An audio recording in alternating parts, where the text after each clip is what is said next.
রব্বুকুম আ'লামু বিমা ফি নুফুসিকুম, তোমাদের মনে কি আছে এটা তোমাদের রব অধিক অবগত। উদ্দেশ্য হলো আপনার মনটা ভালো, মা বাবার প্রতি আপনার কোনো খারাপই নাই মনের মধ্যে, এরপরেও মানুষ হিসাবে মুখ দিয়ে দুই একটা উল্টাপাল্টা শব্দ হয়তো কখনো অনিচ্ছায় বের হয়ে গেছে। আল্লাহ বলেন আমার কাছে তওবা করো, বেশি বেশি তওবা করো। ইন তাকুনু সলিহিনা ফাইন্নাহু কানা লিল আওয়াবিনা গফুরা, যদি তোমরা সৎ হও তাহলে মনে রাখবা অধিক তওবাকারী বান্দাদের জন্য আল্লাহ ক্ষমাশীল, আল্লাহ ক্ষমাশীল। ওয়ালা তুবাদ্দির তাবদীরা, অবৈধ কাজে অপচয় করবে না। যেখানে আসছে ওয়ালা তুসরিফু, অপচয় করো না, এর মানে হলো বৈধ কাজেও মাত্রাতিরিক্ত খরচ করবা না। 10 জন আপনার ঘরে মেহমান আসছে, রান্না করছেন 40 জনের, কয়জন আসছে মেহমান, কয়জন? আর ওনারা বলছে যে আমরা 10 জন আসবো, তো ঠিক আছে 10 জনের জায়গায় 12 জন আইতে পারে, 15 জন আইতে পারে, রাঁধছে 40 জনের আবেগে, এতগুলো রাঁধছেন কেন? কিল্লে জানে রান্না করে ফেললাম না, এটা অপচয়। তাহলে এই অপচয়টা বৈধ কাজ, এটা বৈধ কাজের অপচয়। ওয়ালা তুসরিফু, বৈধ কাজে অপচয় করবা না। আর ওয়ালা তুবাদ্দির তাবদীরা, অবৈধ কাজেও অপচয় করবা না। আশা করি ওলামা হযরতরা তো বুঝিয়েছে, আগে থেকে জানে, অন্যরাও বুঝছেন, বুঝছেন নি সবাই? আচ্ছা, আলহামদুলিল্লাহ। আসলে বুঝছেন নি? সত্যি তো? আচ্ছা আচ্ছা। আল্লাহ বলেন ওয়াতিদাল কুরবা, নিকটাত্মীয়র হক দেওয়াল মিসকিনা, মিসকিনের হক দেওয়া, ইবনাস সাবিল, পথিকের হক দিয়ে দেওয়ালা, তুবাদ্দির তাবযীরা, টাকা পয়সাগুলো অবৈধ কাজে খরচ করবা না, অপচয় করবা না, জুয়ার মধ্যে অপচয় করবা না, টাস খেলার মধ্যে অপচয় করবা না। মনে রাখবা ইন্নাল মুবাদ্দিরিনা কানু ইখওয়ানাশ শায়াতিন, অপচয়কারীরা হলো শয়তানের ভাই।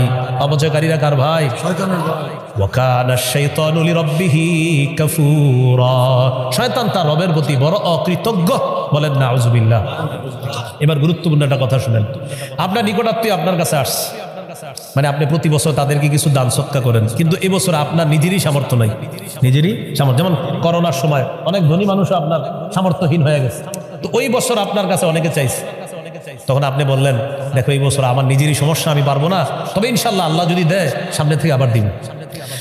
তো আল্লাহ বলেন ইম্মা তুরিদুন্না আনহুম, যদি তুমি তাদের থেকে মুখ ফিরিয়ে নাও, উদ্দেশ্য হলো এবছর যদি তুমি তোমার অভাবের কারণে তাদেরকে দিতে না পারো, অভাবের কারণে যদি তুমি তাদেরকে দিতে না পারো, আবার বলছি ওয়া ইম্মা তুরিদুন্না আনহুমের শাব্দিক অর্থ হলো যদি তুমি তাদের থেকে মুখ ফিরিয়ে নাও, মানে এবার যদি তুমি অভাবের কারণে তাদেরকে দিতে না পারো, তোমারই অভাব, দিতে না পারো। এরপরে আল্লাহ বলেন ইবতিগা রাহমাতিম মির রাব্বিকা তারজুহা, তবে তোমার আশা আছে রহমত পাওয়ার আশা, রবের পক্ষ থেকে রহমত পাওয়ার আশা আছে। এটার দ্বারা উদ্দেশ্য হলো আল্লাহ যদি আমাকে দেয় আমি আবার তাদেরকে দিয়ে তোমার কাছ থেকে প্রতিদান চাই, এটা হলো আপনার আশা। তাহলে দুইটা অংশ, অভাবের কারণে যদি এবার দিতে না পারো, আর যদি তোমার আশা থাকে ইনশাল্লাহ পরে যদি আবার সামর্থ্যবান হয়ে দিব, তখন কি করবা?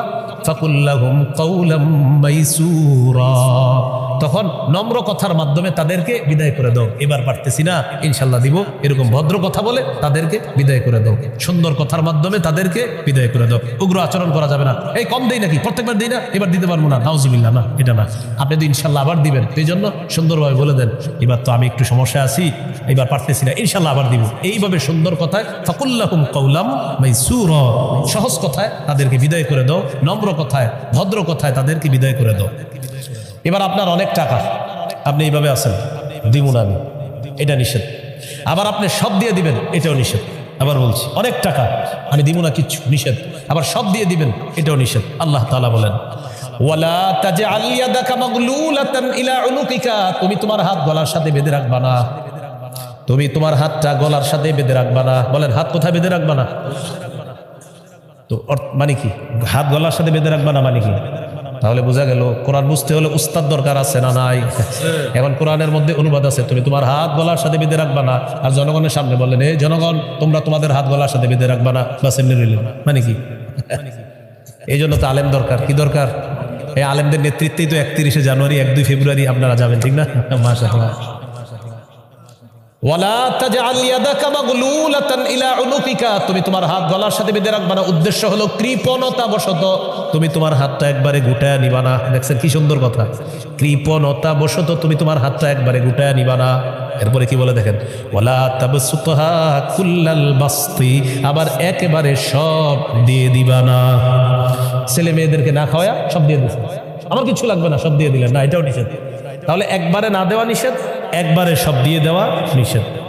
যদি তুমি একবারে না দাও তাহলে কি হবে? ফাতাকুদা মালুমা, নিন্দিত অবস্থায় বসে থাকবা। আর যদি সব দিয়ে দাও মাহসুরা, নিঃস্ব অবস্থায় বসে থাকবা। ওলামা হযরত এখানে আছেন, তো শেষে আছে ফাতাকুদা মালুমাম মাহসুরা। মালুমানের সম্পর্ক লা তাজাল ইয়াদাকা মাগলুলাতার সাথে, অর্থাৎ কৃপণতা করলে নিন্দিত অবস্থায় বসে থাকবা। আর যদি সব দিয়ে দাও মাহসুরা, নিঃস্ব অবস্থায় বসে থাকবা। সর্বশেষ আয়াত 30 নম্বর আয়াত, ইন্না রাব্বাকা ইয়াবসুতুর রিজকা লিমান ইয়াশাউ ওয়া ইয়াকদির, নিশ্চয় আপনার রব যাকে ইচ্ছা তাকে প্রচুর দান করেন, আর যার জন্য ইচ্ছা তার জন্য সংকুচিত করে দেন। বলেন দেয় কে? আল্লাহ। আবার একজনকে কম দেয় কে?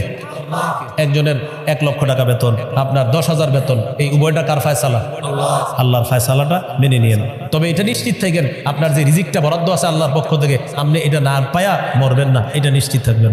আপনার যে বরাদ্দ রিজিকটা আছে এটা আপনাকে আল্লাহ দিবেই মরার আগে। আপনি চেষ্টা চালায়া যান, চেষ্টা চালায়া যান, বৈধ পন্থায় চেষ্টা চালায়া যান। এই বৈধ পন্থায় হালাল রিজিকটা আল্লাহ মরার আগে আপনাকে দিবিনেই দিবে, এর আগে আপনার মরণ হবে না। এরপরে আল্লাহ বলেন ইন্নাহু কানা বিইবাদিহি খাবীরাম বাসীরা, নিশ্চয়ই আল্লাহ তার বান্দাদের ব্যাপারে খাবীরা, সম্যক অবগত, বাসীরা, সুদৃষ্টি রাখেন, সবকিছু আল্লাহ দেখেন। খুব মন দিয়ে শোনেন, আজকের আলোচ্য বিষয় মোট 2টা, আল্লাহর হক, বান্দার হক। এর মাঝে আবার 2টা চূড়ান্ত ফয়সালা। আল্লাহর সাথে শিরিক করা যাবে না, আল্লাহ ছাড়া কারো ইবাদত করা যাবে না। আরেকটা হলো মা বাবার সাথে নাফরমানি করা যাবে না। আচ্ছা বলেন তো আপনারা, মা বাবা যদি নাফরমানির হুকুম করে তাহলে আমরা উগ্রতার সাথে প্রত্যাখ্যান করবো, ওলামা হযরত ছাড়া অন্যরা? কিভাবে? মাশাআল্লাহ, কিভাবে? হ্যাঁ, বদর। এই কথাটা কিন্তু মনে রাখতে হবে, ঠিক আছে না? মা বাবা নাফরমান হলে তাদের জন্য খালি অভিশাপ দিব, বরং হেদায়েতের দোয়া করব। আল্লাহ কথাগুলো মনে রাখার তৌফিক দান করেন। খাইতে খাইতে তুমি খাওয়া অপচয় করো না। তাহলে বৈধ কাজে অপচয়কে বলা হয় ইসরাফ। বৈধ কাজে অপচয়কে কি বলা হয়? বলেন। অবৈধ কাজে অপচয়কে বলা হয় তাবদীর। এটাই আমাদের আলোচ্য বিষয়, আজকের যে আলোচনা আর কি। আল্লাহ বলেন ওয়ালা তুবাদদির তাবদীরা, অপচয় করো না। বলেন তো এই অপচয়টা কি বৈধ না অবৈধ কাজে?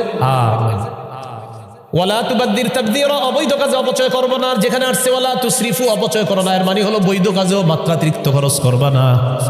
10 জন আপনার ঘরে মেহমান আসছে, রান্না করছেন 40 জনের, কয়জন আসছে মেহমান? কয়জন? আর ওনারা বলছে যে আমরা 10 জন আসবো, তো ঠিক আছে, 10 জনের জায়গায় 12 জন আইতে পারে, 15 জন আইতে পারে, রানছে 40 জনের আবেগে। এতগুলো রানছেন কেন? কিল্লে জানে রান্না করে ফেললাম না, এটা অপচয়। তাহলে এই অপচয়টা বৈধ কাজ, এটা বৈধ কাজের অপচয়। ওয়ালা তুসরিফু, বৈধ কাজে অপচয় করবা না। আর ওয়ালা তুবাদদির তাবদীরা, অবৈধ কাজে অপচয় করবা না। এবার আমার সাথে বলেন, বাবা মাকে গালি খাওয়াবো না। বাবা মাকে গালি খাওয়াবো না। সহিহ বুখারীর বর্ণনা 5973 নম্বর হাদিসের বর্ণনায় হাদিসে আসছে রাসূলুল্লাহ সাল্লাল্লাহু আলাইহি সাল্লাম বলেন, অনেক সন্তান তার মা বাবাকে অভিশাপ দেয়। সাহাবীরা বললেন, ইয়া রাসূলুল্লাহ কাইফা লানুর রাজুলু আবা, হুজুর কিভাবে একজন সন্তান তার মা বাবাকে অভিশাপ দেয়, আপনার কাছে জানতে চাই। নবীজি বলেন, ইয়াসুব্বুর রাজুলু আবার রাজুল ফায়াসুব্বু, মানুষ অন্যের মা বাবাকে গালি দেয়, পাল্টা ওই ব্যক্তি তার মা বাবাকে গালি দেয়। আমি একজনের মা বাবাকে গালি দিলাম, পাল্টা সে আমার মা বাবাকে গালি দিস। নবীজি বললেন, এর মানে তুমি তোমার মা বাবাকে গালি খাওয়াইলা। তো এটাও করবো না। তো চলার পথে আমরা কি করি, একজন আরেকজনের বিশ্রী বিশ্রী শব্দ বলে ফেলি। এখন বিশ্রী শব্দ বলাটা আপনার মডার্ন হয়ে গেছে, মানে বিশ্রী শব্দে উচ্চারণ করা, বন্ধুদের সাথে বিশ্রী শব্দ উচ্চারণ করা, এটা নাকি একটা ফ্যাশনের মতো, মানে এর বাচ্চা, অমুকের বাচ্চা, তমুকের বাচ্চা বলা, এটা ফ্যাশন হয়, মানে এটা গালি মনে করতেছে না। নাউজুবিল্লাহ পড়েন। তাহলে আমরা মা বাবাকে গালি খাওয়াবো না, ঠিক আছে তো ইনশাআল্লাহ? রব্বুকুম আ'লামু বিমা ফি নুফুসিকুম, তোমাদের মনে কি আছে এটা তোমাদের রব অধিক অবগত। উদ্দেশ্য হলো আপনার মনটা ভালো, মা বাবার প্রতি আপনার কোনো খারাপই নাই মনের মধ্যে। এরপরেও মানুষ হিসাবে মুখ দিয়ে 2-1টা উল্টাপাল্টা শব্দ হয়তো কখনো অনিচ্ছায় বের হয়ে গেছে। আল্লাহ বলেন, আমার কাছে তওবা করো, বেশি বেশি তওবা করো। ইন তাকুনু সলিহিনা ফাইন্নাহু কানা লিল আওয়াবিনা গফুরা, যদি তোমরা সৎ হও তাহলে মনে রাখবা অধিক তওবাকারী বান্দাদের জন্য আল্লাহ ক্ষমাশীল, আল্লাহ ক্ষমাশীল।